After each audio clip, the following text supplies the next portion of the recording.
Welcome to this is kitchen.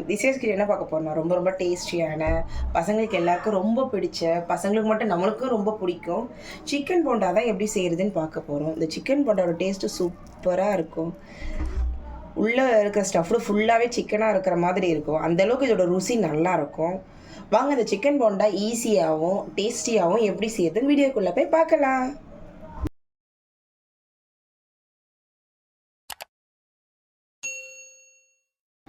இப்போ chicken bonda செய்கிறதுக்கு முதல்ல ஒரு பேனில்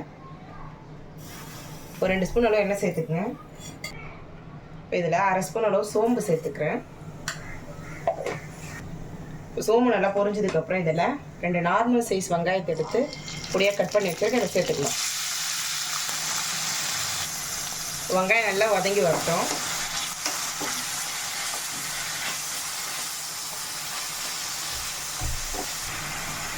நான் உப்பு சேர்த்துக்கிறேன் சீக்கிரமாக வெங்காயம் வதக்கிறதுக்காக.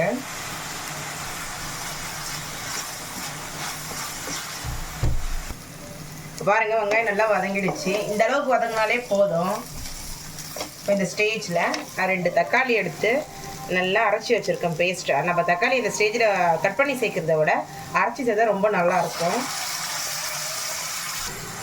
நீங்கள் தக்காளி அரைக்கக்குள்ளே தக்காளி கூடவே 1 ஸ்பூன் அளவு துருண தேங்காய் சேர்த்தா போல் அரைச்சிக்கோங்க. டேஸ்ட் இன்னும் நல்லாயிருக்கும். நான் அப்படி தான் சேர்த்து அரைச்சிருக்கேன் இன்றைக்கி.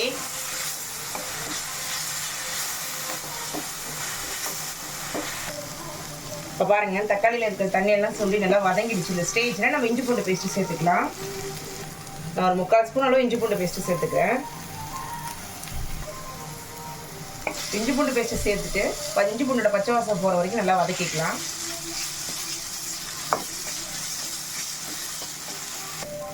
பாருங்கள், இஞ்சி பூண்டு பேஸ்ட் நல்லா வதங்கிடுச்சு. அடி பிடிச்ச ஆரம்பி தான் கரெக்டான ஸ்டேஜ். இந்த ஸ்டேஜில் நான் ஒரு 1/4 கிலோ அளவு சிக்கன் எடுத்து நல்லா குட்டி குட்டியாக பொடிசாக கட் பண்ணி எடுத்து வச்சுருக்கேன். இப்படி கட் பண்ணால் தான் சாப்பிடக்குள்ள கொஞ்சமாக சிக்கன் வாயில் போடக்குள்ள நல்லாயிருக்கும். அது போன்லெஸ் சிக்கனாக எடுத்துக்கோங்க, ரொம்ப நல்லாயிருக்கும்.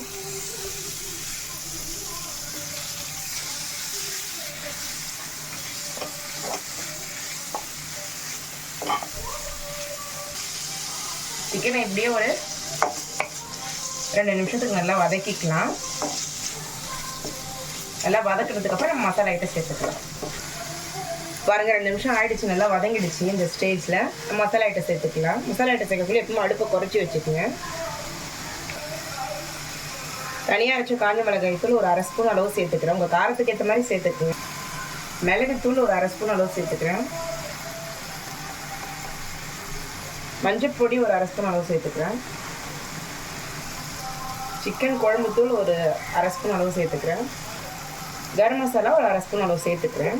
சிக்கன் குழம்பு தூள் நம்ம வீட்லேயே ரெடி பண்ணுறேன். அதில் ஒரு நாள் நான் வீடியோவில் போடுறேன். இப்போ இது எல்லாத்தையும் சேர்த்து நல்லா மிக்ஸ் பண்ணிக்கலாம். அடுப்பு குறைச்சி வச்சு ஒரு 1 நிமிஷத்துக்கு நல்லா வதக்கிக்கலாம். இதை பாருங்கள், 1 நிமிஷம் நல்லா வதங்கிடுச்சு. இந்த ஸ்டேஜில் இப்போது நான் ஒரு 1/4 கப் அளவு தண்ணி சேர்த்துக்கிறேன். தண்ணி சேர்த்துட்டு நல்லா மிக்ஸ் பண்ணிக்கோங்க. மிக்ஸ் பண்ணிவிட்டு உப்பு டேஸ்ட்டு பாருங்கள். ஏன்னா நம்ம ஆல்ரெடி வெங்காயம் வதக்கிறதுல உப்பு போட்டிருக்கோம். அதுக்கேற்ற மாதிரி டேஸ்ட் பார்த்துட்டு மறுபடியும் நம்ம உப்பு சேர்த்துக்கலாம். உப்பு சுத்தமாக இல்லை, முன்னாடி நான் கொஞ்சம் உப்பு சேர்த்துக்கிறேன். சேர்த்துட்டு நல்லா மிக்ஸ் பண்ணி விட்டுருங்க. ஒரு 2 நிமிஷம் இது இப்படியே இருக்கட்டும். அடுப்பை குறைச்சி வச்சு ஒரு மூடி போட்டு மூடிடுங்க. மசாலாக்குள்ளே கறிக்குள்ளே நல்லா மசாலா இறங்கி நல்லா டேஸ்டியாக இருக்கும். அப்போ தான் பாருங்கள், 2 நிமிஷம் ஆகிடுச்சு. எல்லாம் மசாலாலாம் நல்லா இறங்கி இதெல்லாம் நல்லா பிரிஞ்சு வர ஆரம்பிச்சிடுச்சு. இந்த ஸ்டேஜில் நம்ம சிக்கன் வெந்திருக்கான்னு செக் பண்ணிக்கலாம். நல்லா வந்திருக்கு. இன்னொரு சிக்கன் செக் பண்ணவா? எல்லாமே நல்லா வந்திருக்கு. ஏன்னா நம்ம குட்டி குட்டியாக போட்டிருக்கோம் இல்லைங்களா, சீக்கிரமாகவே வந்துடும்.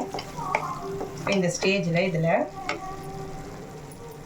நான் ஒரு 2 உருளைக்கிழங்கு எடுத்து நல்லா வேக வச்சு தோலை உரிச்சிட்டு மசிச்சு வச்சுருக்கேன். இதோட சேர்த்துக்கலாம்.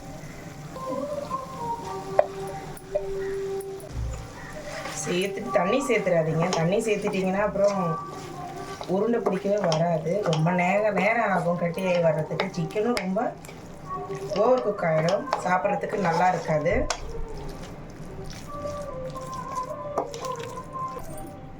பாருங்கள், நல்லா மிக்ஸ் பண்ணியாச்சு. நல்லா இந்த மாதிரி வரணும். சிக்கனும் உருளைக்கிழங்கும் ரெண்டும் ஒன்று சேர்ந்து வர மாதிரி வரணும் இந்த ஸ்டேஜில். இப்போ இதில் ஒரு அரை கைப்பிடி அளவு கொத்தமல்லி எடுத்து நல்லா பொடியாக கட் பண்ணப்போ இதில் சேர்த்துக்கலாம். சேர்த்துட்டு இதையும் நல்லா மிக்ஸ் பண்ணிக்கலாம். பாருங்கள், இப்போ கொத்தமல்லி சேர்த்து நல்லா மிக்ஸ் பண்ணியாச்சு. மிக்ஸ் பண்ணிவிட்டு நம்ம அப்படியே ஒரு நிமிஷத்துக்கு இதை மூடி போட்டு மூடிடலாம். ரெண்டும் அப்போ தான் ஒன்று சேரும். அதுக்காக ஒரு நிமிஷம் அப்படி இருந்தாலே போதும், ரெடி ஆகிடும்.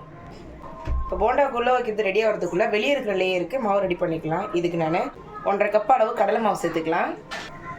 பாருங்கள், 1 நிமிஷம் ஆயிடுச்சு. ரெண்டும் நல்லா ஒன்று சேர்ந்து வந்துடுச்சு.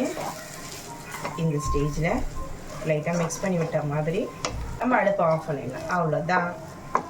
இது நல்லா ஆறட்டும். ஆறினதுக்கப்புறம் நம்ம உருண்டை பிடிச்சி எடுத்துக்கலாம். கடலை மாவு சேர்த்துட்டு இதில் இது கலருக்காக நான் ஒரு ஸ்பூன் அளவு காஷ்மீர் மிளகாய் தூள் சேர்க்குறேன். இதில் காரம் இருக்காது, வெறும் கலர் மட்டும்தான். ஒரு சிட்டிக்கு அளவு பேக்கிங் சோடா. இப்போ இந்த வெளியே இருக்கிற மாவுக்கு மட்டும் தேவையான அளவு உப்பு, ஒரு 1/4 ஸ்பூன் அளவு உப்பு சேர்த்துக்கிறேன். இப்போ இதில் கொஞ்சம் கொஞ்சமாக தண்ணி சேர்த்து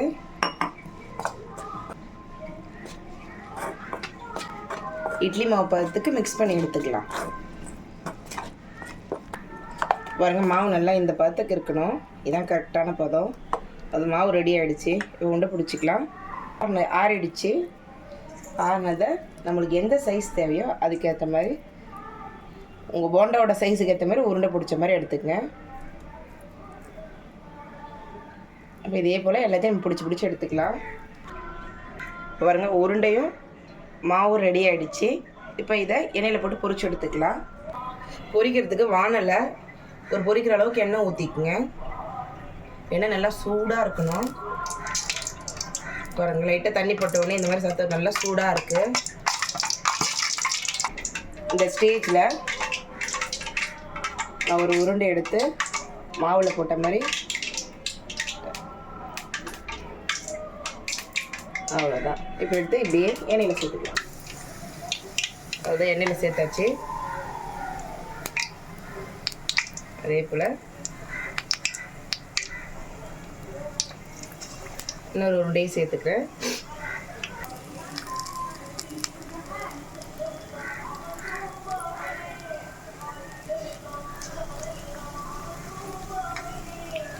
உடனே திருப்பி போட்டுறாதீங்க, ஒரு நிமிஷம் இருக்கட்டும். பாருங்கள், 1 நிமிஷம் ஆகிடுச்சு. இப்போ நம்ம திருப்பி போட்டுக்கலாம். லைட்டாக அடி பிடிக்கிற மாதிரி தான் இருக்கும், நீங்கள் பயப்பட தேவையில்லாது. பொறுமையாக இப்படி திருப்பி விட்டுக்குங்க. அவ்வளோதான்.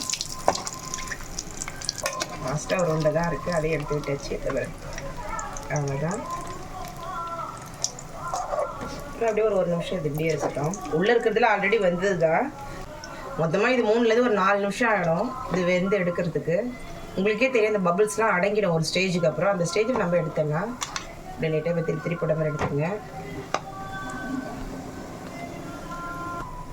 பாருங்கள், இப்போ பபிள்ஸ்லாம் ஓரளவு அடங்கிடுச்சு. இந்த ஸ்டேஜில் நம்ம எடுத்துடலாம்.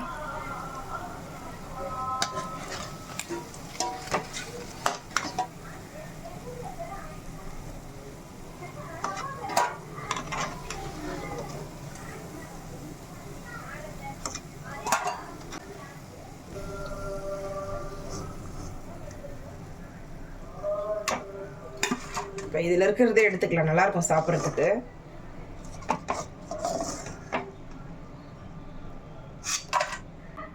நம்ம ஒரு தடவை போட்டு எடுத்தாச்சு. இன்னொரு தடவை இதே போல் போட்டு எடுத்துக்கலாம். அவ்வளோதான், நம்மளோட கறி போண்டா நல்லா சூப்பராக ரெடி ஆகிடுச்சு. எனக்கு நல்லா ஷேப் நல்லா குண்டு குண்டாக வரணும். இது கொஞ்சம் அப்படின்னு நினச்சிங்கனாக்கா, நீங்கள் பொரிக்கக்குள்ளே சிக்கன் போண்டா பொரிக்கக்குள்ளே எண்ணெய் கொஞ்சம் மிச்சமாக ஊற்றி போகிறீங்க. அப்போ தான் வந்து ஷேப் நல்லா குண்டு குண்டாக கிடைக்கும். நான் எண்ணெய் ஓரளவுக்கு பாதியாக ஊற்றி செஞ்சதுனால அடி பாட்டம் வந்து நல்லா குண்டாகும். மேலே கொஞ்சம் இதுவாக நம்ம மாவு சேர்த்த எண்ணெய் படாத இடத்துல கொஞ்சம் ஷேப்பு மாதிரி இருக்குது. ஃபுல்லாக வேணுன்றவங்க அந்த மாதிரி செஞ்சுக்கலாம். டேஸ்ட்டு சூப்பராக இருக்கும். கண்டிப்பாக ட்ரை பண்ணி பாருங்கள். நம்ம கடை பக்கம் போக தேவையில்லை, வீட்லேயே பிள்ளைங்களுக்கு ஹெல்த்தியாக வீட்லேயே செஞ்சு கொடுக்கலாம். இந்த வீடியோ உங்களுக்கு பிடிச்சிருக்குன்னு நினைக்கிறேன். இந்த வீடியோ உங்களுக்கு பிடிச்சிருந்துச்சுன்னா எங்கள் சேனலை லைக் பண்ணுங்கள், கமெண்ட் பண்ணுங்கள், சப்ஸ்கிரைப் பண்ணுங்கள். பக்கத்தில் இருக்க பெல் பட்டனை மறக்காமல் கிளிக் பண்ணுங்கள். தேங்க்யூ.